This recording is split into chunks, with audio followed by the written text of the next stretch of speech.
छात्र संघ है, वहाँ का मैंने चुनाव लड़ा और उस चुनाव को ऐतिहासिक मार्जिन से मैंने जीता। और लगातार संघर्ष रहा हम लोगों का। उस संघर्ष के ज़रिए हम राहुल जी को जाने, राहुल जी हमको जाने। संघर्ष के ज़रिए कोई मेरी होगी, चूँकि बहुत कम समय था। 17-18 दिन पहले मुझे सिंबल मिला।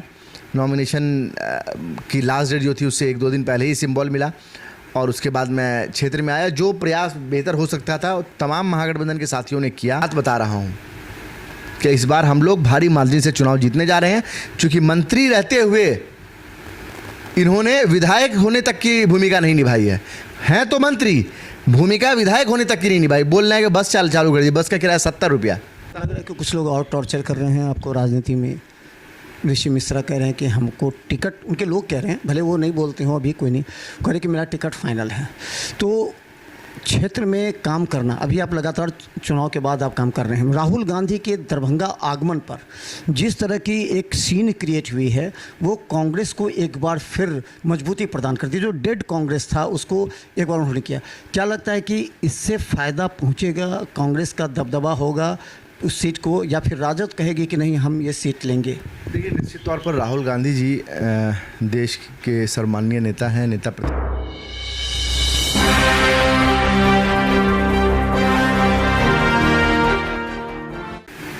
नमस्कार, बिहार मिथिला न्यूज़ में आपका स्वागत है। मैं हूं मनोज। देखिए, राजनीति जो होती है ना, वो काफ़ी महत्वपूर्ण है और राजनीति कैसे करनी है और किस तरीके से करनी है ये भी काफ़ी महत्वपूर्ण है। बहुत से लोग के हौसले तो बुलंद होते हैं, लेकिन राजनीतिक आधार कमज़ोर होता है। आज हम आपको मिला रहे हैं एक ऐसे ही नेता से जिन्होंने जाले विधानसभा में काफ़ी कम मतों के अंतर से हार बनाई। लेकिन ये हार उनकी सबसे बड़ी जीत इसलिए भी हुई कि जब वो चुनाव लड़े उस समय मात्र 25 वर्ष के थे और वो समझ नहीं पा रहे थे कि राजनीति के अंदर का गुण, क्योंकि दरभंगा में आ करके चुनाव लड़ना ऐसे जगह, चूँकि दिल्ली में रहते थे, उनका दिल्ली का आधार था और दिल्ली की जो केंद्रीय एग्जीक्यूटिव कमेटी थी कांग्रेस की, उन्होंने इनके कार्य प्रणाली को देखते हुए इनके जो मतलब पूरी तरह जो एक मोटो होता है, एक पूरी तरह मनोबल बढ़ाते हुए कांग्रेस को मजबूत करने की जो दिल्ली में की थी, इसी आधार पर जाले मिला। हमारे साथ उस्मानी जी हैं जो काफ़ी चर्चित हैं इस बीच में। उसका आपका स्वागत है।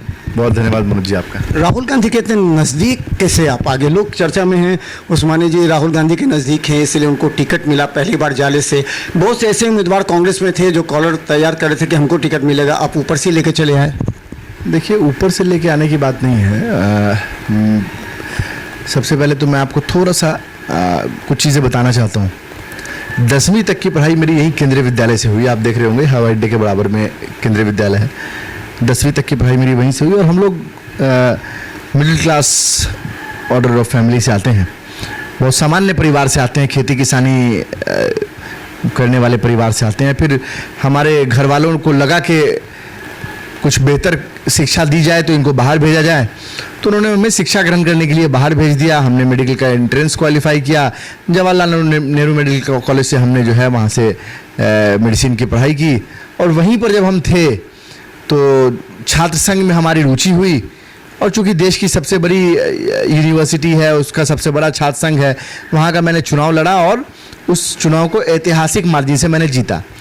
और लगातार संघर्ष रहा हम लोगों का। उस संघर्ष के ज़रिए हम राहुल जी को जाने, राहुल जी हमको जाने। संघर्ष के ज़रिए कोई मेरा पर्सनल तो कुछ है नहीं, या मैं किसी बड़े परिवार से तो आता नहीं हूँ कि मुझे जान जाएंगे। ये सब संघर्ष की वजह से हुआ और कांग्रेस से हम लोगों की जो है वो तालमेल बनता गया। फिर 2020 में हमको कांग्रेस पार्टी ने, राहुल जी ने जो है वो चुनाव लड़ने का मौका दिया। मैं इसके लिए उनका आभार प्रकट करता हूँ। और उसके बाद परिणाम ठीक नहीं हुआ, मैं चुनाव कुछ मतों से हार गया। लेकिन चूंकि राहुल गांधी जी ने मेरे ऊपर भरोसा जताया था, इसीलिए मैं लगातार क्षेत्र के अंदर लोगों को सुख दुख में, कहीं कोई घटना हो, दुर्घटना हो, जहां लोगों को ज़रूरत हुआ, हमको याद करे या ना करे, हम उस जगह पे पहुंचने का कोशिश किए। आपको लगा होगा पहली बार जब चुनाव लड़े थे तो बहुत से लोग ऐसे थे जो आपके वोट बैंक थे, लेकिन आप उन तक नहीं पहुंच पाए। चूँकि कोई भी चुनाव लड़ता है उसके पार्टी का जो कार्यकर्ता होता है, नेता होता है, पूरी सपोर्ट में खड़ा होता है, या अलायंस जो होता है हो। आपको लगा कि अलायंस के लोग पूरी तरह खड़े थे, या अगर थोड़ी सी उस समय होता तो आप चुनाव जीत सकते थे? देखिए, निश्चित तौर पर अलायंस के तमाम साथी, चाहे वो राजद के साथी हों या हमारी अपनी पार्टी कांग्रेस के, सीपीआई के, सीपीएम माले के, तमाम लोग हमारे साथ थे। मजबूती के साथ हमारे साथ वो खड़े रहे और उन्हीं की बदौलत हम लोग इतना वोट लेकर आए। और जाले के इतिहास में कभी जीतने वाले को भी इतना वोट नहीं आया था, ठीक है। काफ़ी वोट आया हम लोगों को, लेकिन हम किसी वजह से चुनाव नहीं जीत पाए। कहीं ना कहीं कमी रह गई होगी, क्योंकि बहुत कम समय था। 17-18 दिन पहले मुझे सिंबल मिला, नॉमिनेशन की लास्ट डेट जो थी उससे 1-2 दिन पहले ही सिंबल मिला। और उसके बाद मैं क्षेत्र में आया। जो प्रयास बेहतर हो सकता था तमाम महागठबंधन के साथियों ने किया। और भारतीय जनता पार्टी के लोगों ने अलग अलग तरह की साजिशें की, पैसों का जो है लूटमार किया और अलग अलग तरह की चीज़ें की। तेजस्वी जी का प्रोग्राम हमारे यहाँ लगा था, उनके हेलीकॉप्टर नहीं लैंड होने दिया। राहुल जी के प्रोग्राम की परमिशन को इन्होंने डिनाई किया। तो जिस तरह से हमको टॉर्चर कर सकते थे उन्होंने किया, कोशिश करने का। लेकिन मैं अपने विधानसभा, जाले विधानसभा की जनता को मैं कोटि कोटि प्रणाम करता हूँ कि उन लोगों ने इन सब साजिशों के बावजूद हमारे साथ, लगभग 70,000 लोग हमारे साथ खड़े हुए पूरे विधानसभा के। मैं इसके लिए उनका कोटि कोटि धन्यवाद देता हूँ। कि कुछ लोग और टॉर्चर कर रहे हैं आपको राजनीति में। ऋषि मिश्रा कह रहे हैं कि हमको टिकट, उनके लोग कह रहे हैं, भले वो नहीं बोलते हों, अभी कोई नहीं, कह रहे कि मेरा टिकट फाइनल है। तो क्षेत्र में काम करना, अभी आप लगातार चुनाव के बाद आप काम कर रहे हैं। राहुल गांधी के दरभंगा आगमन पर जिस तरह की एक सीन क्रिएट हुई है, वो कांग्रेस को एक बार फिर मजबूती प्रदान करती है। जो डेड कांग्रेस था उसको एक बार उन्होंने किया। क्या लगता है कि इससे फ़ायदा पहुंचेगा, कांग्रेस का दबदबा होगा उस सीट को, या फिर राजद कहेगी कि नहीं हम ये सीट लेंगे? देखिए, निश्चित तौर पर राहुल गांधी जी देश के सर्वमान्य नेता हैं, नेता प्रतिपक्ष हैं। उनका आगमन दरभंगा की, मिथिलांचल की धरती पर हुआ, हम लोगों के लिए ये प्रसन्नता की बात थी। और वो किसी पॉलिटिकल प्रोग्राम में नहीं आ रहे थे, एक नॉन पॉलिटिकल प्रोग्राम जो अंबेडकर कल्याण छात्रावास में था, जिसमें वो SC, ST, OBC और EBC के समुदाय के छात्रों से बातचीत करना चाह रहे थे, उनसे संवाद स्थापित करना चाह रहे थे। और बहुत ज़्यादा उसमें हम लोगों को भीड़ भी नहीं रखना था। इरादा ये था कि 100 लोगों से बातचीत करें, लेकिन स्टूडेंट्स की डिमांड हुआ कि नहीं 200, 500, 1000। फाइनली हुआ, लोगों ने कहा कि नहीं 2000 स्टूडेंट। क्योंकि सब लोगों को जैसे मालूम चला कि राहुल जी आ रहे हैं तो हम भी बात रखेंगे, हम भी बात रखेंगे करके आगे मामला बढ़ता गया। तो हम लोगों के पास रजिस्ट्रेशन तो लगभग 10,000 छात्रों का आया, लेकिन हम लोगों ने कहा सिर्फ 2000 छात्रों को पास के बेसिस पे हम लोग जो है एंट्री करेंगे। इस प्रोग्राम को रोकने के लिए बिहार सरकार ने पूरी कोशिश की। बिहार सरकार के मंत्रियों का यहाँ कैंप हुआ और उन लोगों ने कोशिश की परमिशन कैंसिल कराए। लेकिन फिर भी राहुल जी दृढ़ संकल्प के साथ दिल्ली अपने आवास से निकले थे कि हमको जाकर अंबेडकर कल्याण छात्रावास में कार्यक्रम करना, और वो पहुँचे और हम लोग उनको लेकर गए। निश्चित तौर पर जिस तरह से रोकथाम किया गया नेता प्रतिपक्ष के साथ, जिस तरह से धक्का मुक्की की गई, वो निंदनीय है। वो तो पॉजिटिव हुआ राहुल गांधी के लिए, पूरे देश में छा गए इस मुद्दे से। आप लोग क्रेडिट मिला, आप लोग को क्रेडिट मिला। उसको पॉजिटिव और निगेटिव के चश्मे से देख सकते हैं आप। उससे राजनीतिक लाभ कितना मिल रहा है या कितना नुकसान हो रहा है किसका, वो आप निकाल सकते हैं। तो कांग्रेस को लाभ मिला इससे, ये सभी कह रहे हैं। मैं, वो आपका काम है निकालना, मैं ये कह रहा हूँ। लेकिन हमारे लिए देश का नेता प्रतिपक्ष के साथ अगर कोई पुलिस का अधिकारी धक्का मुक्की करता है तो ये सोचने का विषय है। ये लोकतांत्रिक व्यवस्था पर हमला है कि क्या नेता प्रतिपक्ष अब देश के अंदर दलित युवाओं से बात नहीं कर सकता? क्या देश का नेता प्रतिपक्ष इस देश के अंदर OBC, EBC के छात्रों से बात नहीं कर सकता? उनके मुद्दे पर संवाद नहीं कर सकता? क्या वो अंबेडकर कल्याण छात्रावास जिसकी बिल्डिंग गिरने को तैयार है, जिसके अंदर एक एक कमरे के अंदर 10-10 बच्चे रहने को मजबूर है, क्या उसकी हालत देख नहीं सकता नेता प्रतिपक्ष? किस लिए आ रहे थे वो? क्या कोई पॉलिटिकल कार्यक्रम था? क्या नहीं था ना। ये छात्रों से संवाद, आप आक्रोशित, राहुल गांधी ने आपको रोकने का प्रयास किया कि इतना आक्रोशित मत हो, आराम से, शांति से। आप बहुत आक्रोशित होकर के बोल रहे थे, वो वीडियो मेरे पास है। तो क्या लगता है कि आप आक्रोशित भी हो जाते हैं क्या? नहीं, जब आप नेता प्रतिपक्ष के ऊपर हमला करेंगे, पुलिस प्रशासन के लोग नेता प्रतिपक्ष के ऊपर हमला करने के लिए तैयार थे, धक्का मुक्की हो रही थी भाई, उनकी सिक्योरिटी के साथ ब्रीच हो रहा था, तो मेरी नाराजगी जायज़ है भाई। वो नेता है हमारे, इस देश के विपक्ष की आवाज़ है। तो इसीलिए मैंने वहाँ पर जो भी पुलिस के और प्रशासन के आला अधिकारी थे उनको मैंने डांटा वहाँ पे, उनको बोला कि ये आप नहीं कर सकते, गलत बात है। लेकिन चूंकि राहुल गांधी खुद सौम्य सुशील स्वभाव के लोग हैं, तो उन्होंने मुझसे कहा उस्मानी ठीक है, पैनिक नहीं होना है, हम लोग चल ही रहे हैं और इनका काम रोकना है अगर ये रोकते हैं, लेकिन इनको भी अपनी सीमाएं मालूम होनी चाहिए। और बाद में उन्होंने एसपी से, एसडीएम से और तमाम लोगों से जो वार्तालाप उनकी हुई चलते हुए, उसके वीडियो भी आप लोगों ने देखे होंगे। तो मेरा कहने का मतलब यह है कि लोकतांत्रिक व्यवस्था के अंदर अगर विपक्ष का नेता अगर जनता से बात नहीं करेगा तो कौन बात करेगा? मोदी जी तो आ नहीं रहे जनता से बात करने के लिए। मोदी जी तो आते हैं राजनीतिक कार्यक्रम करने के लिए।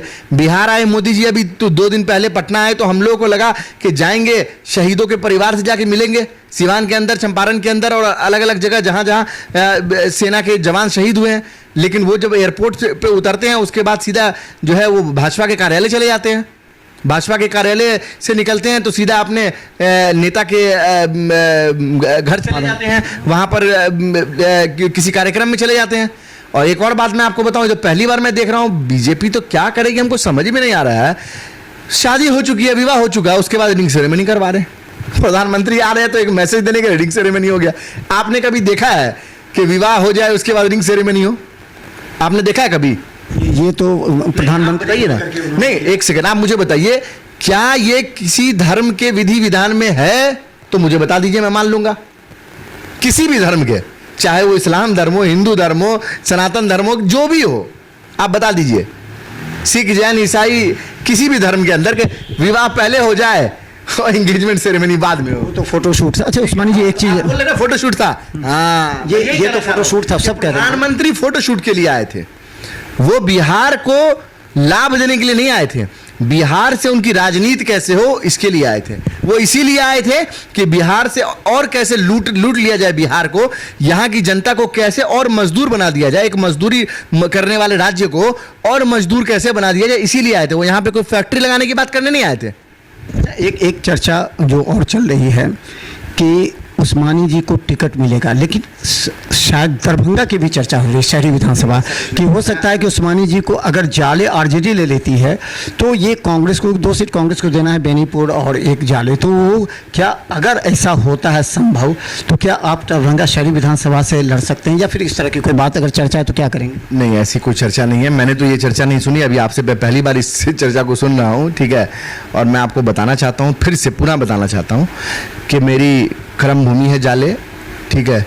पूरे 5 साल हमने वहाँ पर संघर्ष किया है और जो भी वहाँ पर घोटाला हुआ है, जिसके साथ भी अत्याचार हुआ, चाहे वो किसी जाति धर्म समुदाय का व्यक्ति हो, चाहे वो अमीर हो, गरीब हो, कोई भी हो, उसके सुख दुख में हम उसके साथ खड़े रहे हैं।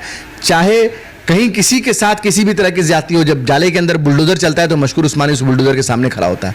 किसी गरीब के घर पर बुलडोजर चलता है तो, जब जाले के अंदर किसी बच्चे की हत्या होती है, किसी बुजुर्ग का मर्डर किया जाता है तो मशकूर उस्मानी उसके लिए खड़ा होता है। वो जाति धर्म नहीं देखता, वो पूछता नहीं है नाम क्या है, घटना हुई या न्याय हुआ तो वो पहुंचेगा।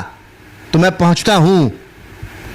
पिछले 5 साल के अंदर हमने ये काम नियमित रूप से लोगों के सुख दुख में खड़ा होने का काम किया है। और निश्चित तौर पर मुझे ये मालूम है कि महागठबंधन के अंदर हम लोग चुनाव लड़ेंगे और इस बार मैं आपको पूरे आत्मविश्वास के साथ बता रहा हूं कि इस बार हम लोग भारी मार्जिन से चुनाव जीतने जा रहे हैं। क्योंकि मंत्री रहते हुए इन्होंने विधायक होने तक की भूमिका नहीं निभाई है तो मंत्री, भूमिका विधायक होने तक की नहीं निभाई। बोल रहे हैं कि बस चालू कर दी, बस का किराया 70 रुपया। किस गरीब के पास 70 रुपया भाई?